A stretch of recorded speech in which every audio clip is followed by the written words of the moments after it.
Hey sis, welcome or welcome back to the channel. I am the Black woman essayist. So listen, the New York Post just came out with an article that they published yesterday, which was the 5th of May 2026, and it was about the increased rate of women divorcing their men, or their husbands we could say, due to the manosphere. Where's the surprise? Where really is the surprise in that? But what's interesting is I saw this in a different light. Does this show us as women, and especially Black women, something different?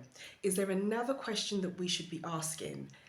Really, is the problem the manosphere, or did the manosphere just highlight what we already knew about men and allowed them to be more vocal about how they really feel, especially about us Black women?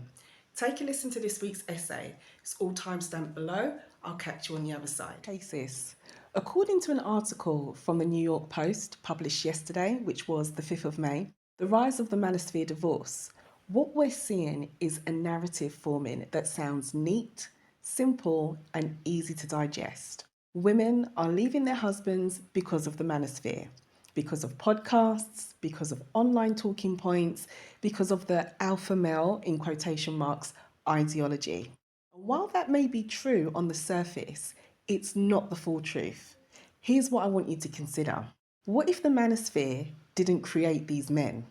What if it simply gave them language, permission, and reinforcement to become who they already were? That's the harder conversation, but it is one that we need to have. While this article focuses on the white section of the manosphere, for Black women, this article matters a lot.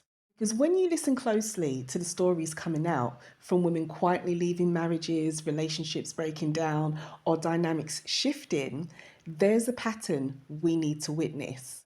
What we, as Black women, are also waking up to is the reality showing us why we can't value men who parrot the talking points of the Black manosphere.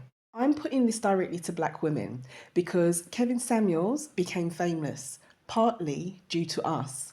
This is not to shame, this is to connect the dots. Rate me. Am I worthy? Can I get a high value man? Black women flocked to his platform asking these questions, and in return, we were degraded compared to non-Black women, and we were told we're average at best. Black men across the diaspora quickly started to idolize him, and with that, we saw an increase in their disrespect towards Black women online, and so did the rest of the world. So the question becomes, is Black men's behaviour all Kevin Samuels and the Black Manosphere's influence? Or had these attitudes already been present and the Black Manosphere simply amplified them and gave men permission to express them openly? This is something I've covered before in my essay, Are Black Women in a Narcissistic Entanglement with Black Men? Now, if you're on YouTube, this may pop up on the screen on the right-hand side as I'm talking now.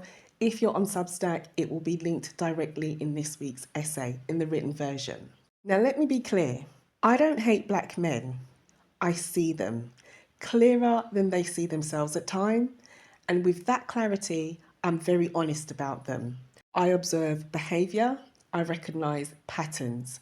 That clarity has allowed me to see the link between their talking points, how they view Black women versus non-Black women, how they respond to influence from non-Black men, and what they expect from Black women, and how this reflects in traits that are aligned with narcissism. That's if we look at frameworks like the DSM-5 document that professionals use to diagnose narcissism, while recognizing that I'm not diagnosing, I am just observing patterns and being brutally honest. So what the New York Post article is actually showing us, if we listen to the women who have divorced their husbands, many of them reference figures like Joe Reagan rather than the Black Manosphere voices that we know. But we see something very important. He didn't just wake up one day completely different. It was gradual, subtle at first. A comment here, a shift in tone there, a joke that didn't land in the same way as before. Then slowly, over time, something changed. Not just what he said, but how he actually saw his own wife. This is where things begin to unravel. Because when a man consumes content that reframes women as competition, burden, something to manage, something to control, sis, it doesn't stay online. It enters the relationship. It shows up in how he speaks to you, how he listens or doesn't listen, how he responds to your needs, how he positions himself above you in the dynamic. Sound familiar? This is exactly what we're dealing with in the Blk Manosphere right now too.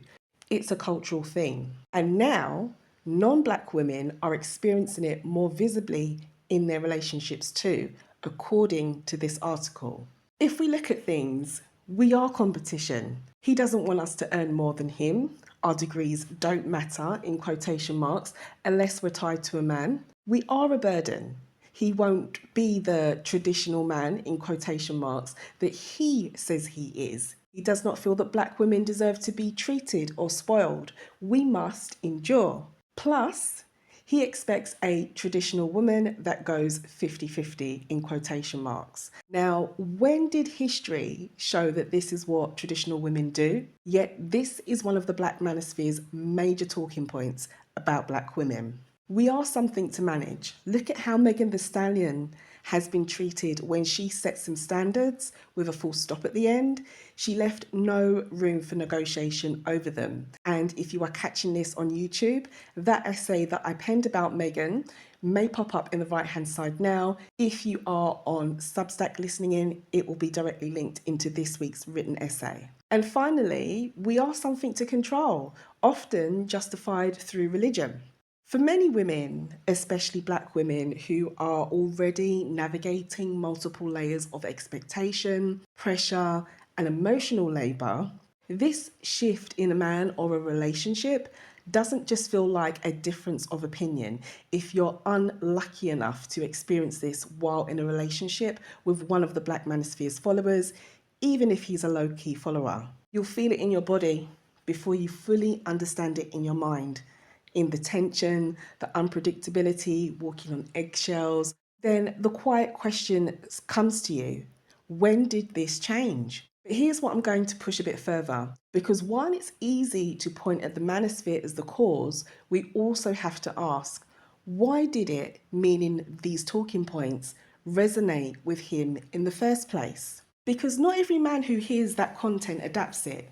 Some reject it, some question it, and then there are those who feel validated by it, seen by it, empowered by it. Not because it introduced something new, because it confirmed something already within them. A belief, an insecurity, a need for control, a discomfort with self-led women, free-thinking women, sovereign women having standards who simply will not be bullied by cultural expectation. The Blk Manosphere doesn't just teach behaviour, it organises thinking, it sharpens it, it removes accountability. Because now it's not, I need to reflect, it's women are the problem, society is against me, I deserve control. And once that enters a relationship, you're no longer building something together. Trust me on this. If you're someone who's been here for a while, you should remember what I told you about my first husband. In this situation, you're navigating ideology, and this is where confusion sets in because you're no longer dealing with who you thought he was, you're dealing with who he now feels free to be. Consider this. For many Black women, the signs were always there. Not loud, not obvious, but they were present in how he handled conflict, how he speaks about women, how he responds to your boundaries, how he feels the need to be above slightly. Now it's just amplified, backed by language, backed by community, backed by validation, and even, of course, backed by the Blk Manosphere. So no, the Manosphere didn't break up these marriages in this article that we've seen. It exposed what was already there. And once you see that, you're left with a decision. Not one based on hope, not one based on his potential, but based on reality. For many women, That clarity, what that leads to is the exit. In the article from the New York Post, one woman's husband said, "I'm a white surgeon, you're leaving me?" That was his response when she asked for a divorce. He thought this was enough to qualify him to remain in a relationship with her. So clearly, some men think they don't need to be nice people anymore. Their status is what should speak. The exit for a woman when she is clear is not emotion, not impulse, not giving up, it's clarity. Because once you see the pattern, you really can't overlook it or try not to see it. Once you understand what you're dealing with, you cannot keep softening it just to stay. A man who aligns with ideology that requires you to shrink, submit, or accept some kind of instability, this man is not confused. He is aligned with it. Once a man is aligned, you should stop asking, how do I make this work? How do I adjust myself? And start asking, does this work for me? Because a soft life, if that's what you want, does not require you to negotiate with ideology. It requires you to respond to actual reality. For women, but specifically black women, with the rate of femicide we see happening by black men, on any given Tuesday or any given day, you can scroll social media and see a new case of a black woman harmed or murdered. With this, as a group of women, the reality is some men are not becoming worse. They are becoming more honest about who they already were. Honest about what they think of black women and how little they value us. The content didn't change them, sis. It revealed them, validated them, fueled them. So the question is no longer, is this the manosphere alone? The question is, now that I can see clearly, what am I going to do with it? Because a sovereign woman does not sit in confusion for long. She will observe, she will recognize, and then she will move accordingly. You do not need more information, sis. You can trust what you've already seen. Hey sis, thank you so much for staying with me if you made it this far.